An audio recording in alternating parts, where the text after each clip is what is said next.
के वीडियो में हम जानने वाले हैं और सीखने वाले हैं। देखिए ये 2 ठो सॉकेट हुआ और ये 2 स्विच हुआ और 2 इंडिकेटर हुआ। चलिए आप प्लॉट कर हम दिखा देते हैं। देखिए इंडिकेटर का 2 ठो तार ये दिया हुआ है। उसके बाद आपको ये इंडिकेटर का 2 ठो तार दिया हुआ है। 2 ठो स्विच का देखिए, एक स्विच का 2 ठो टर्मिनल ये है, फिर एक स्विच का 2 ठो टर्मिनल ये है और सॉकेट को 3 ठो टर्मिनल है। तो आपको अब क्या करना होगा, एक स्विच से तार लेकर, जहाँ देखिए यहाँ पर हम नज़दीक अगर बता देते हैं आपको।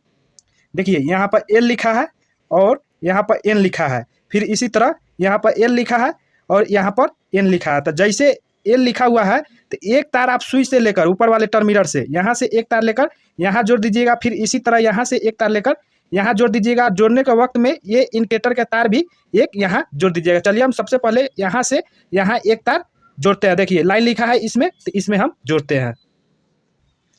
देखिए एक तार हमने यहाँ कस लिया है। कस देने के बाद में जैसे यहाँ पर एल लिखा हुआ है तो ये तार ले आकर हम इसमें कसेंगे। कसने से एक इंडिकेटर का भी तार यहाँ हमको कसना पड़ेगा। चलिए कसते हैं।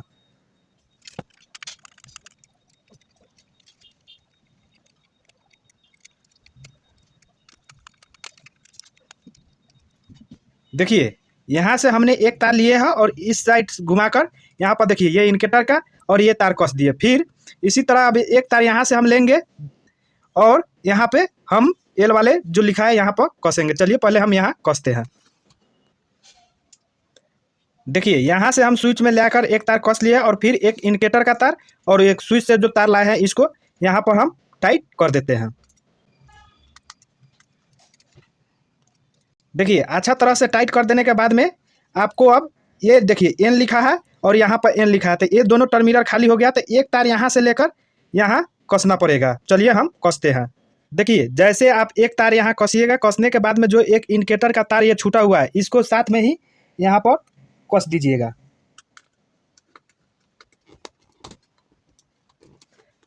कसने के बाद में आप इसके हिसाब से यहाँ नाप कर तार को काट लीजिएगा। देखिए आपके सॉकेट में 2 ठो तार होगा या 3 ठो।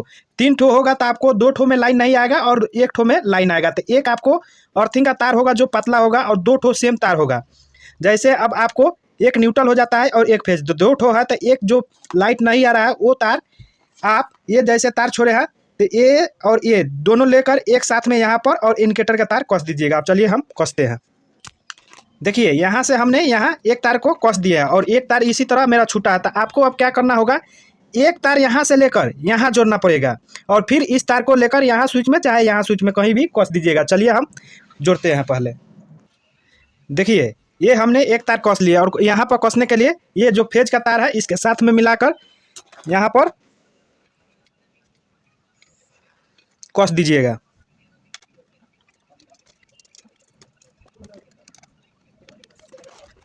देखिए अगर 2 ठो तार होगा तो इस तरह से आप कस दीजिएगा, ये बोर्ड का वायरिंग कंप्लीट हो जाएगा। अगर 3 ठो तार होगा तो एक तार यहाँ से लेकर यहाँ जोड़ दीजिएगा और फिर इसी तरह जोड़कर आप यहाँ कस दीजिएगा तो वो हो जाएगा बोर्ड का वायरिंग। अब जैसे इसमें लाइट दीजिएगा, इसमें न्यूट्रल दीजिएगा, बोर्ड आपका स्विच से ये काम करने लगेगा और स्विच से ऑन ऑफ कर सकते हैं। इसी तरह इस बोर्ड को वायरिंग किया जाता है।